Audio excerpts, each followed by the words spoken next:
नमस्कार, आचार्याज अकॅडमीमध्ये तुमचं सगळ्यांचं स्वागत आहे. काल आपण कृत्य प्रत्यय पाहिले. कोणते प्रत्यय पाहिले काल? पुन्हा एकदा थोडंसं एक आढावा आपण घेऊ कालच्या शिकलेल्या विषयाचा. काही मुलं कमी होती. कृत्य प्रत्ययामध्ये 3 प्रकार आपण पाहिले. कोणते कोणते?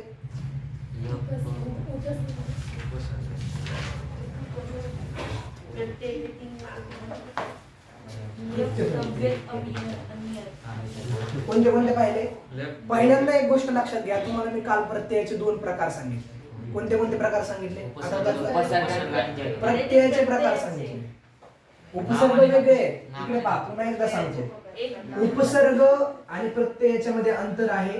उपसर्ग हे धातूच्या पूर्वी लागतात आणि प्रत्यय हे धातूच्या, इथं धातू लिहू आपण, इथं धातू लिहू. धातूच्या पूर्वी कोण लागतं?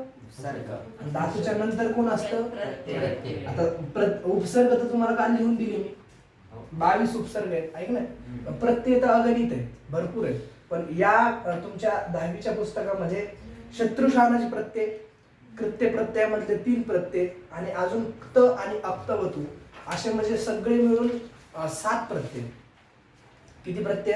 7. तेवढे 7 प्रत्यय तुम्हाला लक्षात ठेवायचे. आता या प्रत्ययाचे मी तुम्हाला अजून 2 प्रकार पाडून दिले होते. नाम आणि धातू. हा, कशाच्या बेसवर केले होते आपण ते? नाम आणि धातू. जर नामाच्या शेवटी प्रत्यय लागला तर त्याला तद्धित प्रत्यय म्हणतात. काय म्हणतात त्याला? तद्धित प्रत्यय. आणि जर धातूच्या शेवटी प्रत्यय लागला तर त्याला काय म्हणतात?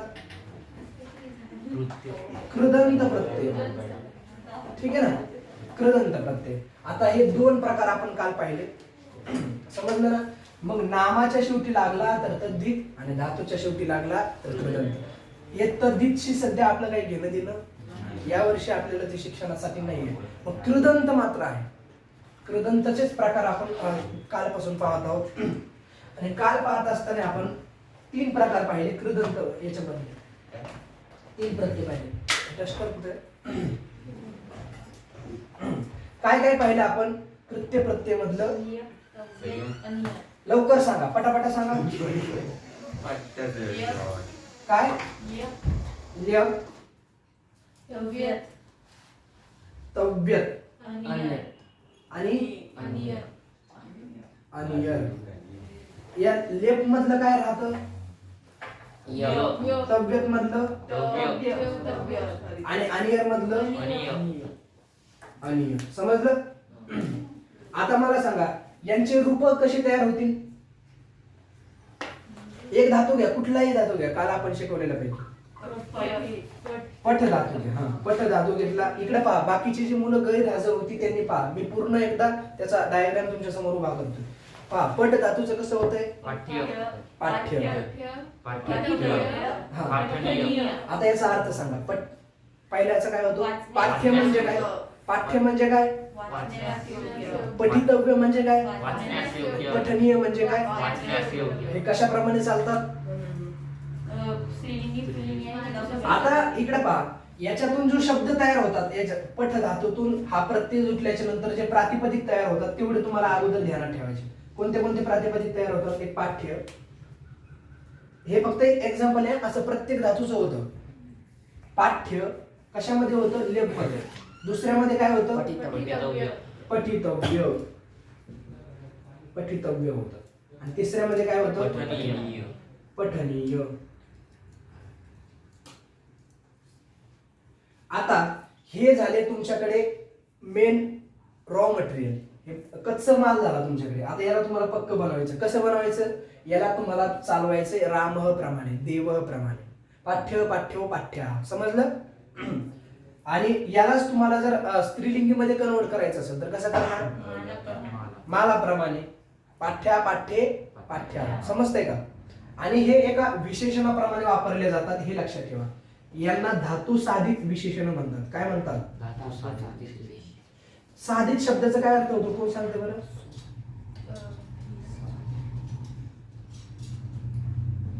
साधित शब्दाचा काय अर्थ होतो? साधित सोबत. काल जे लेक्चरला होते त्यांना जर सांगता नाही आलं तर मग चांगलं नाही ना. धातू साधित विशेषण. काय धातू साधित विशेषण म्हणजे काय? काल मी तुम्हाला त्याच्यावरती थोडस विश्लेषण केलंय. कर्मणी कर्तरी विद्यार्थक धातू साधित विशेषण, कर्मणी विद्यार्थक धातू साधित विशेषण, याच्यावर आपण बोललोत काल. धातू साधित म्हणजे काय? पहिल्यांदा एक लक्षात घ्या, कुठल्याही शब्दाचा अर्थ करताना अगोदर पहिल्यापासून सुरुवात करा. धातू म्हणजे काय? ही धातू कोणते? जसं की पठ काय झाला. आणि धातू साधित म्हणजे काय? धातूतून सिद्ध झालेली, धातूतून तयार केलेली. किती सोपं आहे. धातू साधित म्हणजे काय? धातूतून साध्य केलेले विशेषण. मग कोणते कोणते विशेषण आहेत? पाठ्य झालं, ते 3 लिंगामध्ये चालतं. पुल्लिंग, स्त्रीलिंग, नपुंसकलिंग. नपुंसकलिंगात गेलं तर पाठ्यम आहे का नाही. पुल्लिंग याचं सुद्धा त्याचप्रमाणे पठितव्याचं. पठितव्य पुल्लिंगी, पठितव्या स्त्रीलिंगी आणि पठितव्यम नपुंसकलिंगी. याचं सुद्धा कसं होईल सांगा आता. पठनीय, पठण्यास म्हणजे वाचण्यास योग्य. सगळ्या याच्यामध्ये सांगा. पुल्लिंगीमध्ये काय होईल?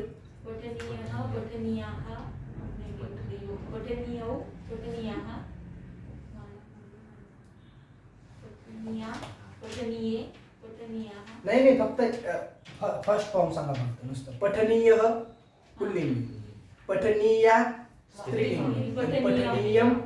आता मी इथं शब्द दिलाय रमणीयम, सॉरी रमणीय शब्द देतो. आणि इथं दिला मी शब्द तुम्हाला उद्यान. काय? रमणीय उद्यान म्हणजे मनाला रमवणारा उद्यान, रमवणार उद्यान. रमणीय चित्रपट काय येईल? रमणीय हे झालं मूळ. रमणीय. आता सांगा आता काय येईल?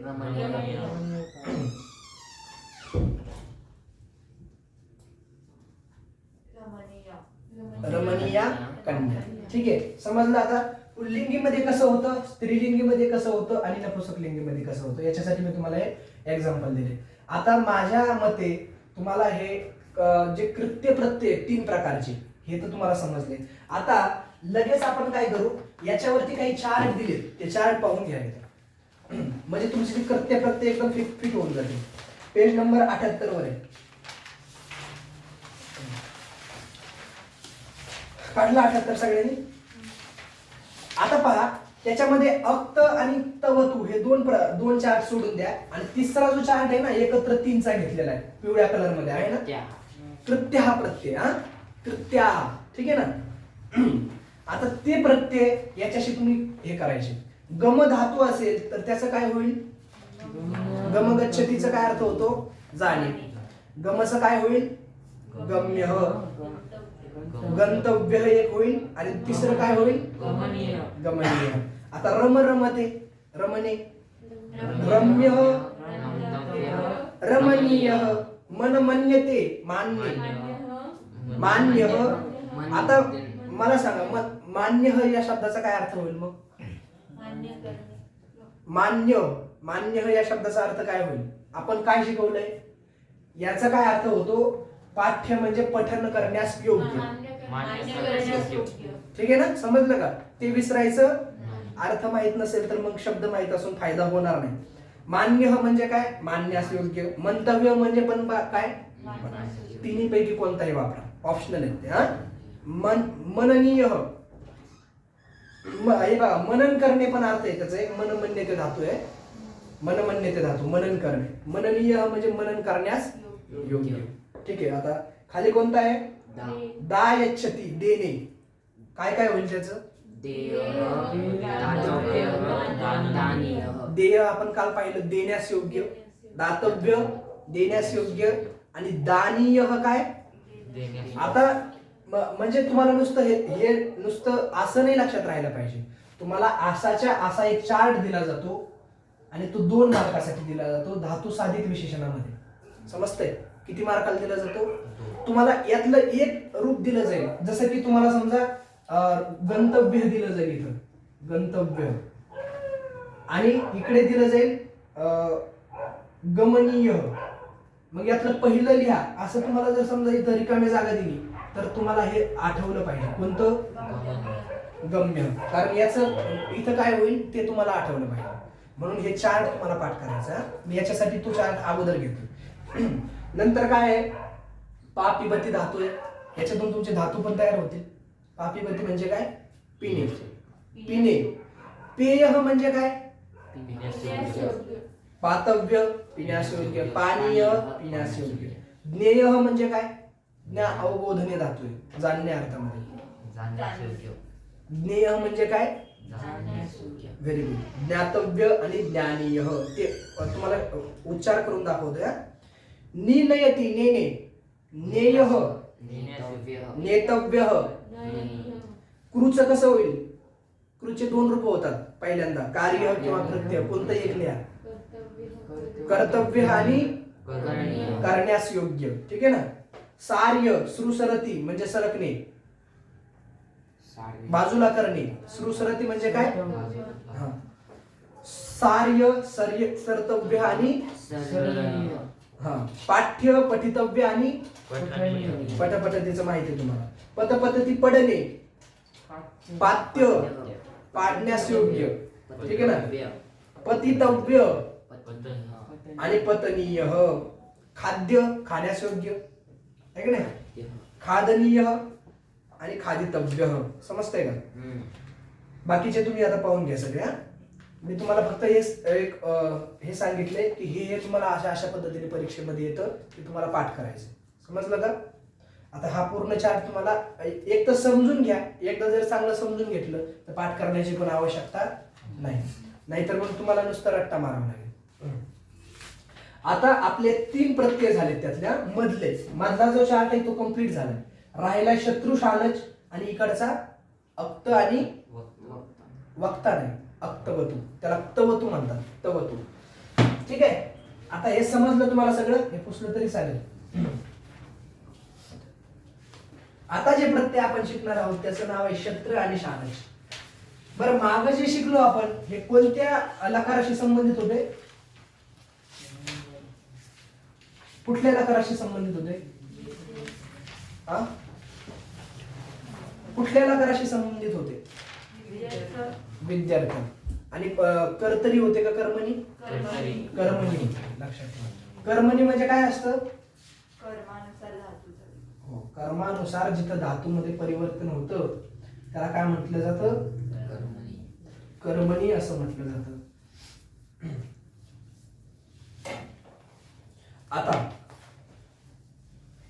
आता लक्षात घ्या. शत्रू आणि शानच प्रत्यय. त्यांनी छोटस एक श्लोकासारखा एक श्लोक दिलाय छोटासा. तो श्लोक आधी समजून घ्या. काय आहे?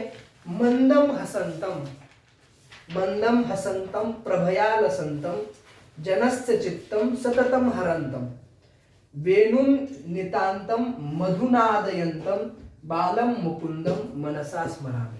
आता त्यांनी शेवटचं वाक्य पहिल्यांदा लक्षात घ्या. बालम मुकुंदम मनसा स्मरामी. म्हणजे मी त्या बाल मुकुंदाला मनापासून स्मरण करतो. मनापासून स्मरण करतो. समजतंय का? आता त्याच्यामध्ये काही विशेषणं दिली, काही वेगवेगळी तुम्हाला नावं आली त्या ठिकाणी पहा. जसं की हसंतम आले का? हसंतम म्हणजे त्या कृष्णाला नमस्कार जो मंद मंद हसणारा आहे. समजलं का? मंदम हसंतम. मंद हसणं समजतंय ना? काही काही हसणं असं फार सगळ्या मर्यादा सोडून टाकतात त्याच्या हसण्यात. हसतात का काय करतात ते कळत नाही. हसंतम हसणं कसं पाहिजे? मंद पाहिजे. ठीक आहे ना. प्रभया लसंतम. दुसरा शब्द आला लसंतम. लसून नाही बरं का. लसंतम. लसंतम म्हणजे काय? इकडे पहा. प्रभया शब्द आलाय. प्रभेने. प्रभा शब्दाची तृतीय एकवचन आहे. प्रभेने. प्रभा म्हणजे काय? प्रभात म्हणजे सकाळ. प्रभात म्हणजे सकाळ. प्रभा म्हणजे काय? एक प्रकाश असतो. त्याला काय म्हटलं जातं. आणि लसंतम म्हणजे काय, त्याला आपण म्हणू शकतो फ्लॅश, चमकणे. समजतंय ना, म्हणजे त्या प्रकाशाने तू चमकतोय, त्याच्या मुख सौंदर्याच्या प्रकाशाने तो काय होतोय, चमकणारा. मग लसंतम म्हणजे काय, लसंतम प्रभया लसंतम, त्याचा एक फ्लॅश तुम्हाला अर्थ सांगितला, दुसरा शाईन, चमकणे. समजतं ना. आता जनस्य चित्तम सततम हरंतम, तिसरं काय आहे,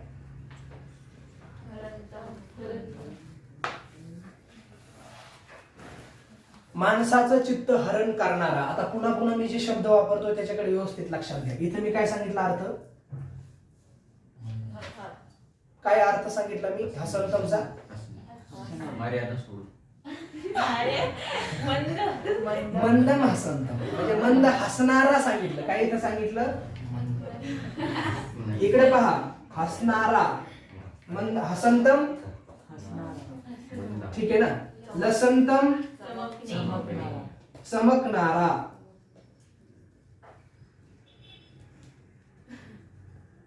हरंतम हिरावून घेणारा. हरंतम म्हणजे काय, अरे कृष्ण काय हिरावून घेतो, चित्त हिरावून घेतो, म्हणूनच त्याला काय म्हटलं जातं, कृष्ण. कृष्ण या शब्दाची व्याख्याच अशी आहे, करशयती मनः इति कृष्ण. समजलं ना, तुमच्या मनाला जो आकर्षित करून घेतो त्याला काय म्हटलं जातं, कृष्ण असं म्हटलं जातं, हिरावून घेणारा. आता तिसरं काय आहे, नादयंतम. नादयती म्हणजे आवाज करण्या, शेवटी नादयंतम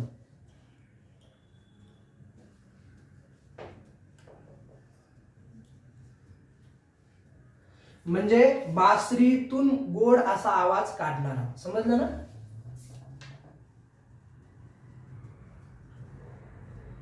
किंवा ध्वनी करणारा लिहा त्याला इथं, ध्वनी करणारा, मधुर ध्वनी काढणारा.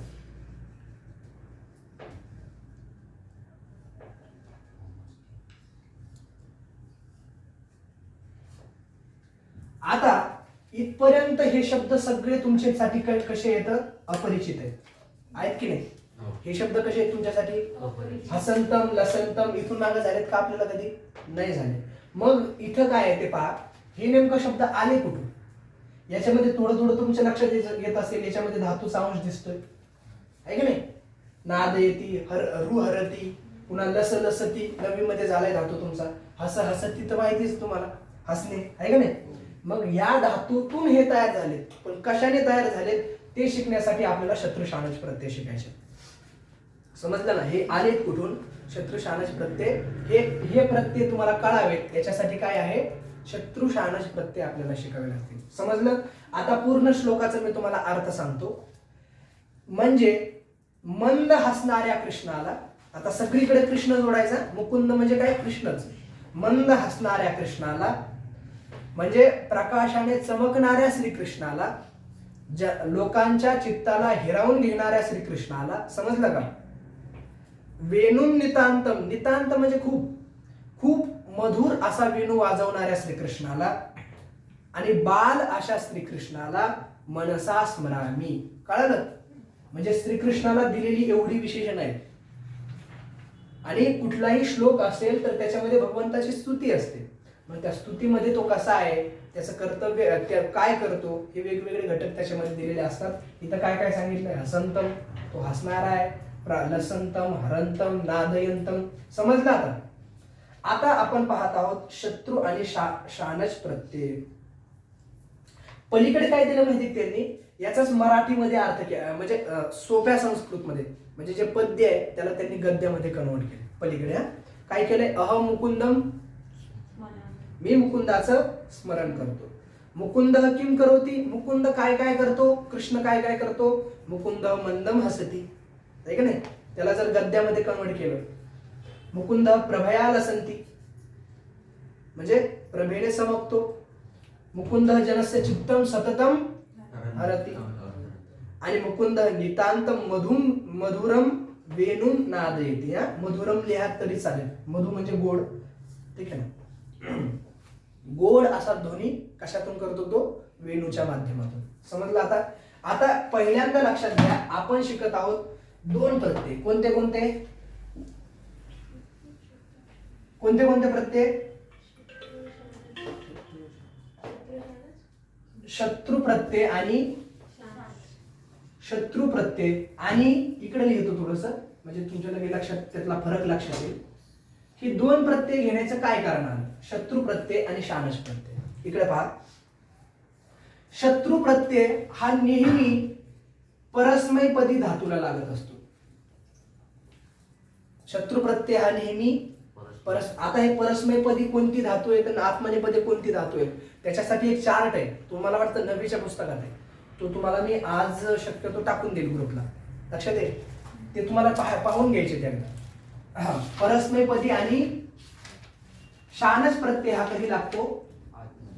आत्मनेपदी. ठीक आहे, याचा नेमकं काय अर्थ आहे? शत्रू आणि शानच प्रत्ययाचा काय अर्थ आहे त्याच्यासाठी खालची मोठी लाईन वाचा, शत्रू शानच प्रत्ययाच्या खालची. त्यांनी काय सांगितलंय?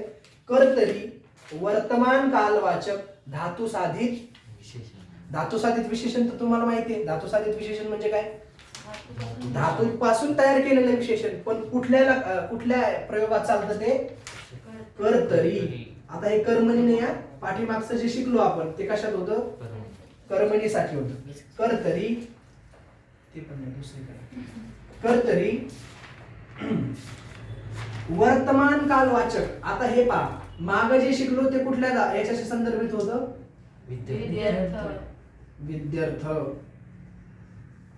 आता हे लक्षात ठेवायचं, शत्रू शानच प्रत्यय हे कुठल्या लकाराशी संबंधित आहेत? वर्तमान काळाशी संबंधित आहेत, लट लकाराशी संबंधित आहेत. आता पहा, वर्तमान काळामध्ये काय असतं? क्रिया चालू आहे, हे ना. मी शिकवतोय, तुम्ही शिकत आहात, कुणीतरी मोबाईल मध्ये फोटो घालत आहे, कुणीतरी गाणी ऐकत आहे. म्हणजे इथं नाही सांगत, बघू नका ऐकण्याचं.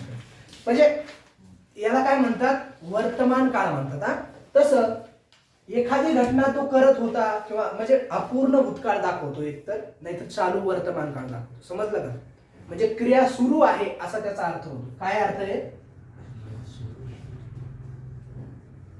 क्रिया सुरू आहे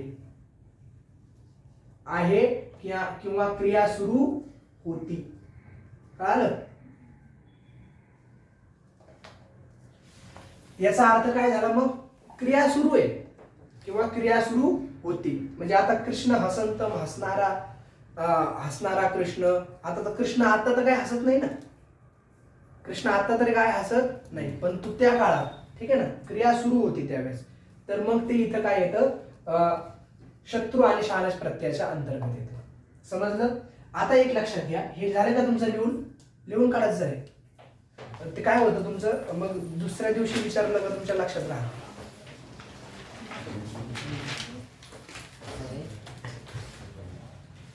याचा मूळ अर्थ लिहून देतो. क्रिया सुरू आहे हे तुम्हाला मी प्रमुख लिहिलं. आता इकडे पहा, याचा मूळ अर्थ लिहून देतो.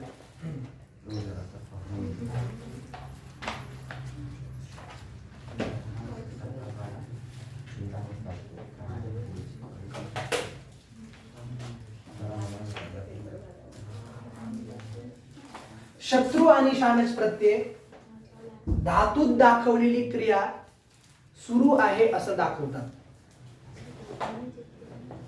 शत्रू आणि शानच प्रत्यय धातूमध्ये दाखवलेली क्रिया सुरू आहे असं दाखवतात. काय दाखवतात?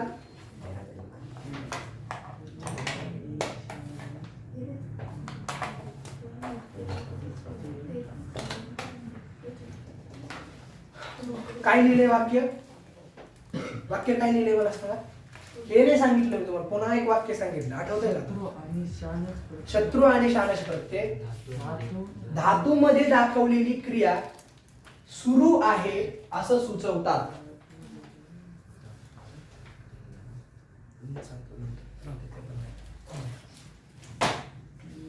शत्रू आणि शानच प्रत्यय धातूमध्ये दाखवलेली क्रिया सुरू आहे अशा पद्धतीने दाखवतात, असं दाखवतात. आता याचा धातूमध्ये कसं रूपांतर होतं ते पाहायचं आपल्याला. इथपर्यंत तुमचं समजलं तुम्हाला? हे लिहिलंय ना सगळ्यांचं? झालंय? लिहून घ्यायचं.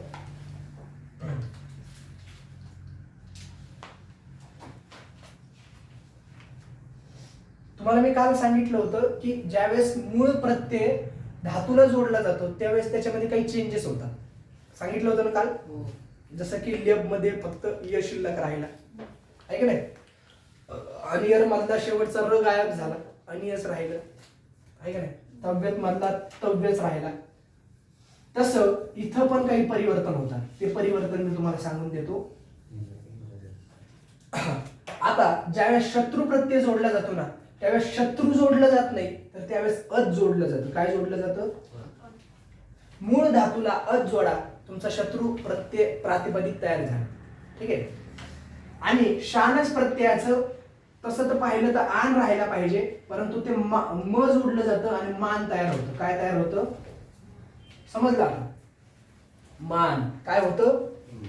मग शत्रू प्रत्ययाचं काय राहतं? अद. आणि शानच प्रत्ययाचं काय शिल्लक राहतं? मान शिल्लक राहतं. समजलं आता? आता शत्रू याचं एक एक आपण उदाहरण पाहू लगेच.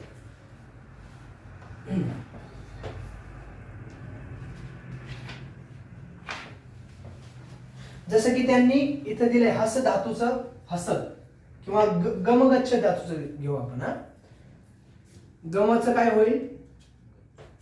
गच्छत. काय होईल? हे आहे परस्मैपदी पदाचं म्हणून गच्छत झाला. आणि आत्मनेपदी पदाचं काय होईल पहा. कधी कधी काय होतं माहिती का, एक लक्षात घ्या, जे धातू मुळात परस्मैपदी आहे, मुळात परस्मैपदी आहेत, त्यांना शत्रू प्रत्यय जोडला जातो. त्यांना इकडे तुम्हाला कन्वर्ट करायची गरज. शत्रू प्रत्ययाचे म्हणजे त्याचे स्वतंत्र धातू आहेत शत्रू प्रत्ययासाठी, आणि शानच प्रत्ययासाठी स्वतंत्र धातू आहे. तुम्ही याच्यामध्ये पहा, तुम्हाला लक्षात येईल. तो चार्ट काढा शेवटचा. काही ठिकाणी मान लागलंय आणि काही ठिकाणी अथ लागलंय, त्याचं अन झालंय, ते नंतर सांगतो तुम्हाला मी अन कसं झालंय. हा,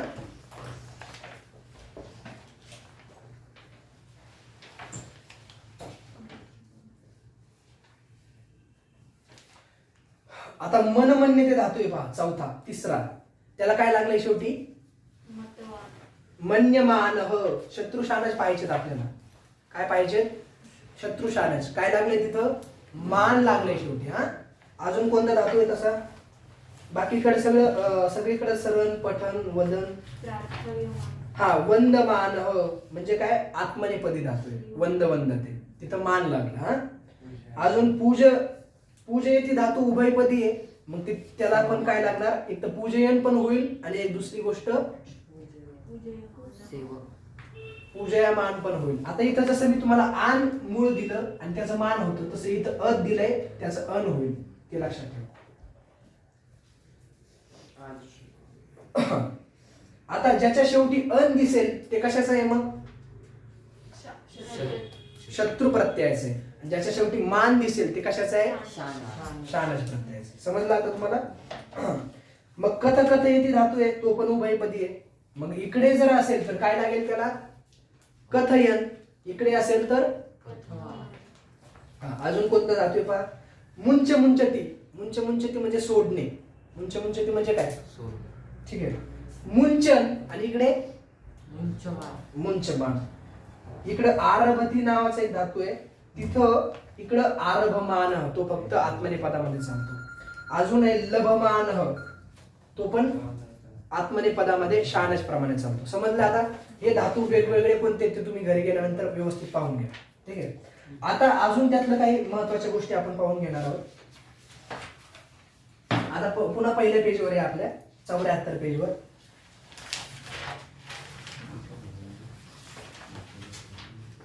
आता हे झाले तुमच्याकडे मूळ रूप तयार. कोणते? मी हे अद का लिहून दिले ते सांगतो तुम्हाला. गच्छत हे ना, गच्छत हे झालं प्रातिपदिक. याला काय म्हणतात? प्रातिपदिक.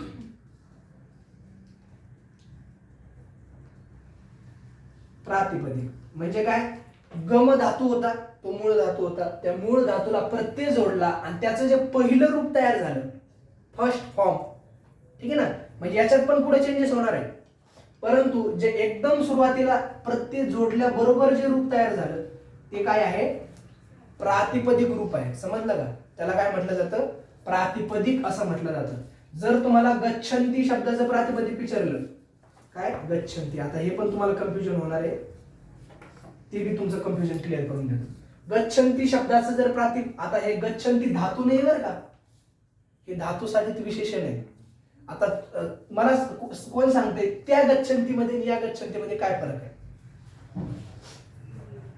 गम गच्छति गच्छतः गच्छन्ति पाहिलं ना आपण, गच्छति गच्छतः गच्छन्ति. मग त्या गच्छन्तीमध्ये या गच्छन्तीमध्ये काय फरक आहे? दीर्घ वेलांटी. तिथं काय होतं? पहिली वेलांटी होती. असं जर असेल तर धातू, असं जर असेल तर धातू, आणि असं जर असेल तर धातू साधित विशेषण. याच्यामध्ये कन्फ्यूज होऊ नका. पहिली आणि जिथं जिथं धातू आहे तिथं शेवटी पहिलीच वेलांटी असते, समजलं ना. आणि इथं काय आहे? दुसरी वेलांटी. आता याचे जे पुल्लिंगी रूप कसे तयार होतात, याचे स्त्रीलिंगी रूप कसे तयार होतात आणि याचे नपुंसकलिंगी रूप कसे तयार होतात हे फक्त तुम्हाला समजून घ्यायचं. हे परीक्षेमध्ये असं तुम्हाला विचारलं सहसा जात नाही. फक्त ती रूप तुम्हाला मात्र विचारली जातील. कोणती? ती जे तुम्हाला मी मगाशी दाखवली ती. आता पहिल्यांदा आपण स्टेप बाय स्टेप जे म्हणजे तुमच्या पुस्तकामध्ये सिरियलने दिलंय ते एकदा पाहून घेऊ. मुकुंद शब्द दिलाय, त्याच्या शेवटी त्यांनी 4-5 शब्द लिहिले. हसन, हसन म्हणजे काय? हसणारा. लसन म्हणजे काय? चमकणारा. हरण म्हणजे काय? चित्तारणारा. हिरावून घेणारा. नादयन म्हणजे काय? ध्वनी करणारा, आवाज करणारा. ठीक आहे ना. आता खाली पहा. अहम एतादृशम हसंतम प्रभया लसंतम चित्तम हरंतम वेणुम नादयंतम मुकुंदम स्मरामि. आता जो वरचा श्लोक होता त्या पूर्ण श्लोकाचं त्यांनी एका ओळीमध्ये ट्रान्सलेशन केलंय गद्यामध्ये. हा म्हणजे मी अशा म्हणजे हसणाऱ्या, पुन्हा चमकणाऱ्या, चित्ताचं हरण करणाऱ्या आणि वेणूचा आवाज करणाऱ्या, वेणू वाजवणाऱ्या श्रीकृष्णाला स्मरण करतो. ठीक आहे ना. श्रीकृष्णाचं स्मरण करतो. आता कृष्ण हसती, इकडे पहा 2 वाक्य. एक तर कृष्ण हसती म्हणा, कृष्ण हसती म्हणजे काय अर्थ होतो याचा? कृष्ण हसतो किंवा हसणारा कृष्ण. अर्थ चेंज झाला का काही? कृष्ण हसतो आणि खाली काय केलं आपण? हसन कृष्ण, हसन कृष्ण. म्हणजे धातूचे प्रत्यय लागण्याऐवजी आपण फक्त विशेषणामध्ये त्याला कन्वर्ट केलं. कळालं का आता? कृष्ण हसती, हसन कृष्ण. राम गच्छति, गच्छन राम. समजलं का? आता बाकीची उदाहरणं पहा. युवक गायती, काय येईल मग? युवक म्हणजे तरुण, तरुण मुलगा गातो आणि गाणारा तरुण मुलगा. समजलं ना? गाणारा तरुण मुलगा. कळालं? आता स्त्रीलिंग मध्ये पहा काय होतं. बालिका नृत्यती. काय होतं? बालिका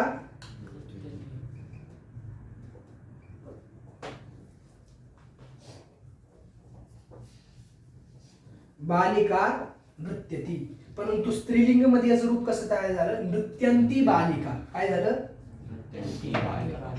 म्हणजे नाचणारी मुलगी.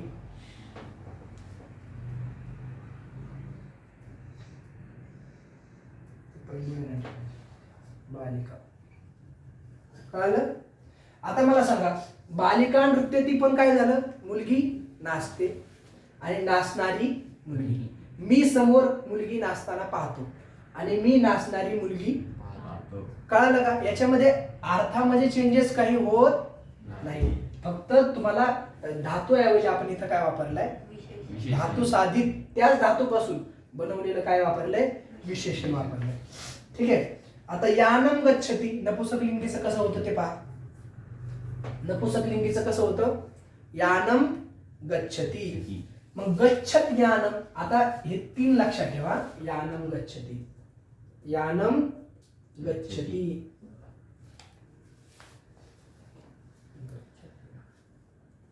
यानम गच्छति म्हणजे वाहन जाते आणि गच्छत यानम म्हणजे जाणारे वाहन.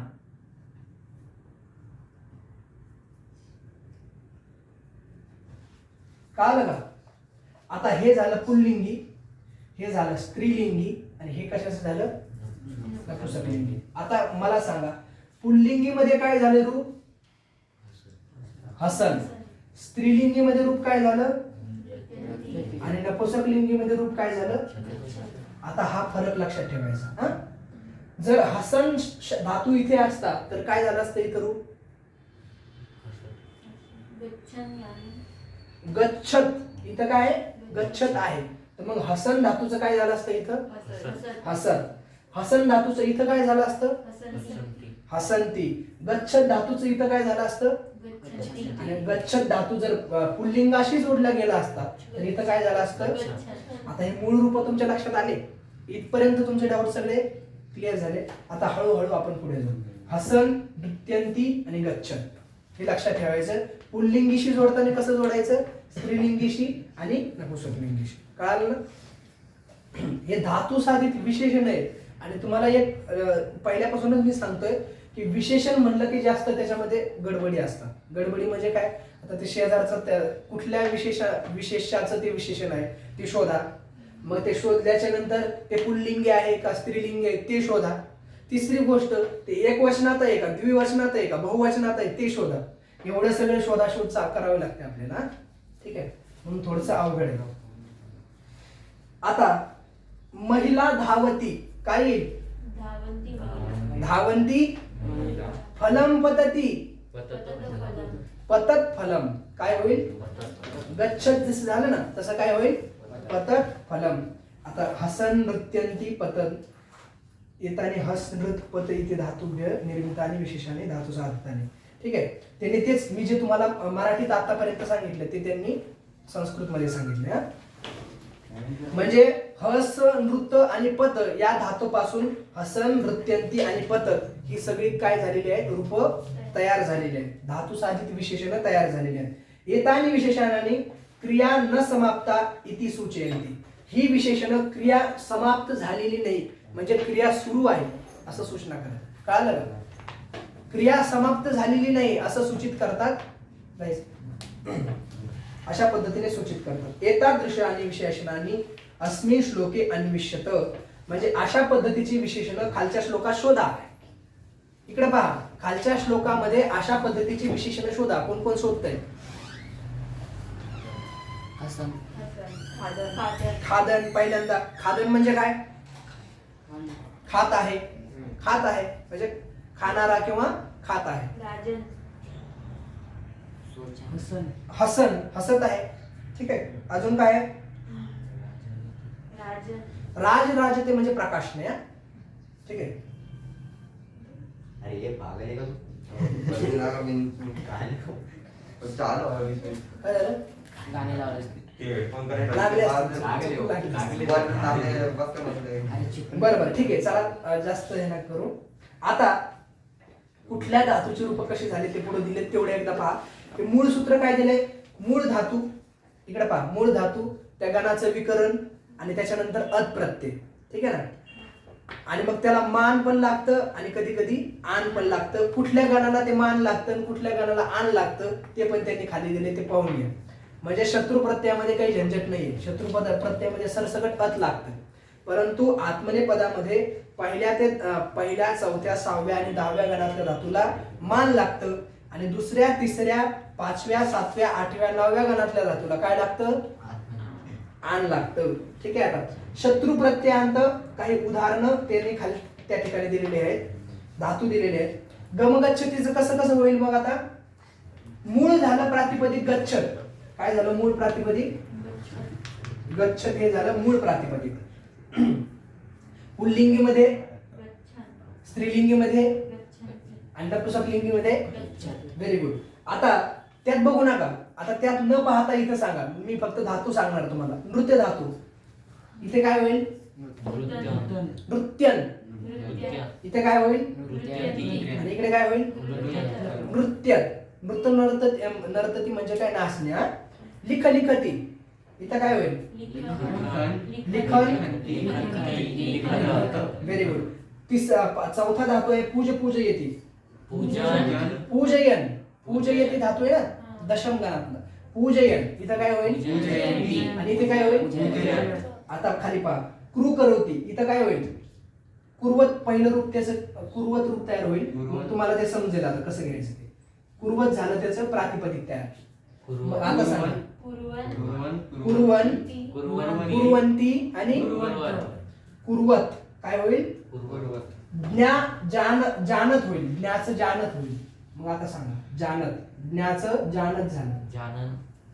जानन, जानंती आणि समजलं? आता याच पद्धतीने एक गोष्ट लक्षात घ्यायचं, त्यांनी काय सांगितलंय, ही जी तयार झालेली रूप आहेत, ही जी तयार झालेली रूप आहेत ना, ही भगवत शब्दाप्रमाणे चालतात. भगवत शब्द झालाय तुमचा, कसं चालतो भगवत शब्द? भगवत, भगवती नाही, भगवती पण नृत्यंती हा शब्द भगवती प्रमाणे चालतो आणि हसन हा शब्द भगवत प्रमाणे चालतो. भगवान, भगवंतो, भगवंत, तसं हसन हसंतो, हसंतम हसंतो, हसत, हसता हसद्भ्याम, हसद्भी, हसते हसद्भ्याम, अशा पद्धतीने. जसं भगवन जर तुमचा पाठ असेल तर तुम्हाला हे चालवता येईल. जर तुमचे भगवती शब्द पाठ असेल, नदी शब्दाप्रमाणे सेम चालतो, भगवती, भगवत्यो, भगवत्य, तसं नृत्यंती, नृत्यंत्यो, नृत्यतः. ठीक आहे ना? सॉरी, भगवती, भगवत्यो, भगवत्य, बरोबर आहे. नृत्यंती, नृत्यंत्यो, नृत्यंतः, अशा पद्धतीनेच चालतं. आणि जे नपुसक लिंगी आहे ना, ते जगत, जगती, जगंती प्रमाणे चालतं. कळालं का? गच्छत, गच्छती, गच्छन्ती, जगत, जगती, जगंती. ते पाहून घ्या तुम्ही मागचं. आता मी तुम्हाला इथं हिंट दिली. हे जे तयार होतं हे भगवत प्रमाणे, इकडे पहा, हे भगवत प्रमाणे चालतं, हे चालतं भगवती प्रमाणे, आणि हे कशाप्रमाणे चालतं? जगत प्रमाणे. व्यंजनांत शिकलोत आपण, ते आठवा, घरी गेल्यानंतर ते पहा. भगवत प्रमाणे हसन, भगवती प्रमाणे आणि जगत प्रमाणे, ते तुम्ही घरी गेल्यानंतर पाहून घ्या. ठीक आहे? आता आत्मने पदाचे काही रूप आहेत तेवढे पाहून घ्या एकदा. मनचं मन्यमान झालं, आहे का नाही? आता हे थोडंसं सोपं आहे. हे तुम्हाला पुन्हा देवकडे घेऊन जातं. मन्यमान, मन्यमाना आणि मन्यमानम. पुल्लिंगी असेल तर, स्त्रीलिंगी असेल तर, आणि नपुसकलिंगी असेल तर. ठीक आहे? रम ते धातू आहे. पुल्लिंगी असेल तर रममान. आता स्त्रीलिंगी असेल तर रममाना, आणि नपुसकलिंगी असेल तर म्रियते, मरणे. म्रियमानः, म्रियमाना, म्रियमानम. मंत्रयते, मंत्रयमानः, मंत्रयमाना आणि मंत्रयमानम. आता शानच प्रत्ययाचे काही आनचे उदाहरणं दिलीत त्यांनी. जसं तुम्हाला सांगितलं ना, काही ठिकाणी आन होतं, काही ठिकाणी मान होतं. मग तेच या ठिकाणी त्यांनी सांगितलंय. आनवाले कोणते कोणते उदाहरण आहेत? ब्रुवते झालं ना तुमचं, ब्रुवती, ब्रुते, ब्रुवाते, ब्रुवते वगैरे झालंय ना. द्वितीय गणाचे धातू आपण शिकलो. अस्ति धातू एक आहे आणि ब्रुवती धातू आहे. दोनच धातू आहे त्याच्यामध्ये, तुमच्या याच्यामध्ये अभ्यासक्रमामध्ये. ब्रुवती एक धातू आहे आणि एक अस्ति धातू आहे. आता त्याचं कसं होईल? ब्रुवानः, ब्रुवाना, ब्रुवानम. ठीक आहे? चिन्वानः, चिन्वाना, चिन्वानम. कुर्वानः, कुर्वाना, ज्ञाचं उभय, ज्ञाचं काय होईल? जानानः, जानाना, जानानम. कळलं ना आता? ज्ञा आणि कृ का आलंय तिथं? कारण ते उभयपदी आहेत. तिकडं पण चालतात आणि इकडे पण चालतात. त्यांची दोन्ही पण रूप तयार होतात. आता हे जरा जास्त होईल, इथपर्यंतच तुम्ही व्यवस्थित तयार करून घ्या, आहे की नाही?